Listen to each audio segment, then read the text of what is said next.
Right, ఇక వివరాల్లోనికి వెళ్దాం. BJP అభ్యర్థి మహాదేవప్ప మృతిపై కేంద్ర మంత్రి బండి సంజయ్ సంచలనమైన ఆరోపణలు చేశారు. మహాదేవప్పది ఆత్మహత్య కాదు, కాంగ్రెస్ చేసిన హత్య అంటూ ఆయన ఆరోపణలు గుప్పించారు. ఓటమి భయంతో కాంగ్రెస్ నేతల బెదిరింపులు, అరాచకాలకు పాల్పడుతున్నారని మండిపడ్డారు.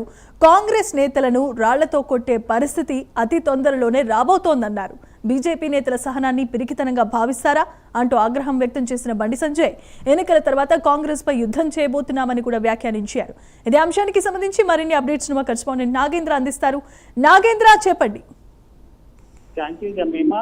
మున్సిపల్ ఎన్నికల వేళ రేపు మున్సిపల్ సంబంధించినటువంటి పోలింగ్ జరగబోతున్నటువంటి సమయంలో ప్రధానంగా మక్తల్ మున్సిపాలిటీ నియోజకవర్గానికి సంబంధించి 6వ వార్డుకి సంబంధించినటువంటి మహాదేవప్ప అనేటటువంటి బీజేపీకి సంబంధించినటువంటి అభ్యర్థి ఆత్మహత్య చేసుకోవడం ఇప్పుడు తెలంగాణ రాష్ట్రంలో సంచలనంగా మారినటువంటి పరిస్థితి ఉంది. ముఖ్యంగా 6వ వార్డుకి సంబంధించినటువంటి బీజేపీ అభ్యర్థి మహాదేవప్ప ఆత్మహత్యకు ప్రధాన కారణం కాంగ్రెస్ కి సంబంధించినటువంటి నాయకులేనంటూ కూడా బీజేపీకి సంబంధించినటువంటి నేతలు ఆరోపణలు చేస్తున్నారు. ముఖ్యంగా కాంగ్రెస్ కి సంబంధించినటువంటి నేతలంతా కూడా టార్గెట్ చేసి హింసించడం వల్లే బీజేపీకి సంబంధించినటువంటి అభ్యర్థి ఆత్మహత్య చేసుకున్నాడు. అది ఆత్మహత్య కాదు, కాంగ్రెస్ చేసినటువంటి హత్య. దీనికి సంబంధించి సీఎం సమాధానం చెప్పాలంటూ కూడా బీజేపీ నేతలంతా కూడా ఆగ్రహం వ్యక్తం చేస్తున్నటువంటి పరిస్థితి. ప్రస్తుతం ఆ ఆత్మహత్యకు సంబంధించినటువంటి అంశంలో ఇప్పటికే బీజేపీ రాష్ట్ర అధ్యక్షుడు మక్తల్కి వెళ్లడం జరిగింది. అక్కడ ఉన్నటువంటి కుటుంబ సభ్యులందరినీ కూడా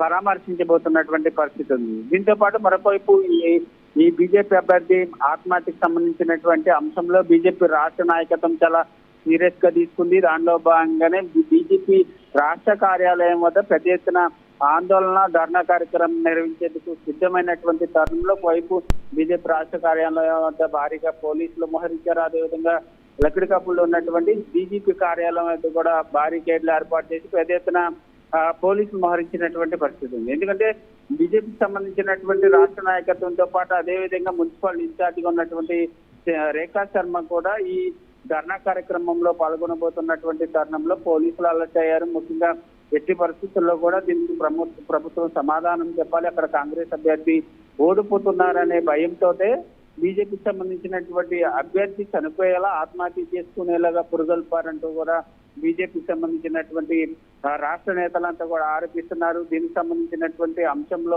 ప్రభుత్వం పైన యుద్ధం ప్రకటిస్తామంటూ కూడా బీజేపీ రాష్ట్ర అధ్యక్షుడితో పాటు అదేవిధంగా బండి సంజయ్ కూడా ఘాటుగా వ్యాఖ్యలు చేసినటువంటి పరిస్థితి అయితే కనిపిస్తుందని చెప్పాలి. Jemimah. Right, thanks for the updates Nagendra.